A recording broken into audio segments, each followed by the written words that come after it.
Hi guys! Good morning! Meron na naman tayong panibagong tutorial ngayon. Kung kayo ay may problema sa support inbox ninyo, sa my your alert, kung paano siya i-delete, ituturo ko sa inyo kung paano kasi nga hindi pwede i-delete yung mga videos ninyo or mga violation ninyo doon sa your alert. Kailangan doon yan i-delete sa my mismong profile account mo. So, ituturo ko sa inyo guys kung paano siya gawin. Step by step lang ito. Tara na guys! Punta kayo sa taas sa may picture ninyo, tatlong guhit. Tapos, hanapin yung support inbox. Ayan, support inbox. Dito sa your alerts. Ayan, yung video na ito sa March 2, yung case sinubmit ko.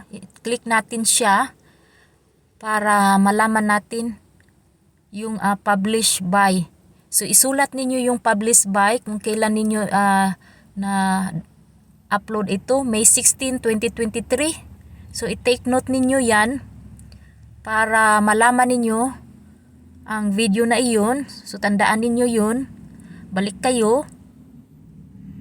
Hanapin ninyo yung profile account ninyo. Ito na yun. Sa, dito sa dashboard, may tatlong guhit. Tatlong dot pala. Hanapin yung manage post. Click yan.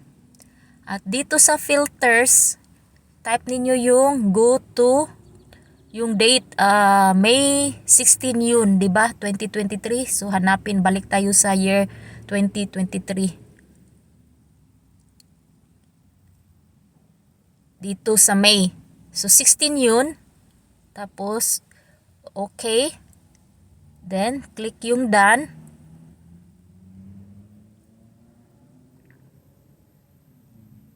Ayan, ito na yung video na yun.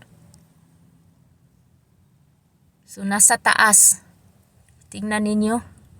So i-click ko itong video na ito para ma-delete ko siya. Yan, naka-blue na yung sa gilid. Tapos yung trash can, click yan. Tapos i-delete yung post. Tapos delete post. Yan, saving changes na. Ayan.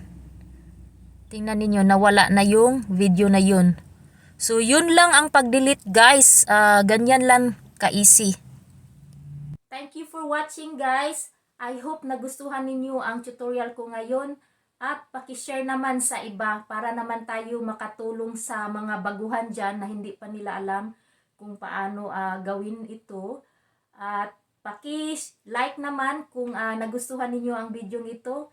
Thank you so much! Bye-bye!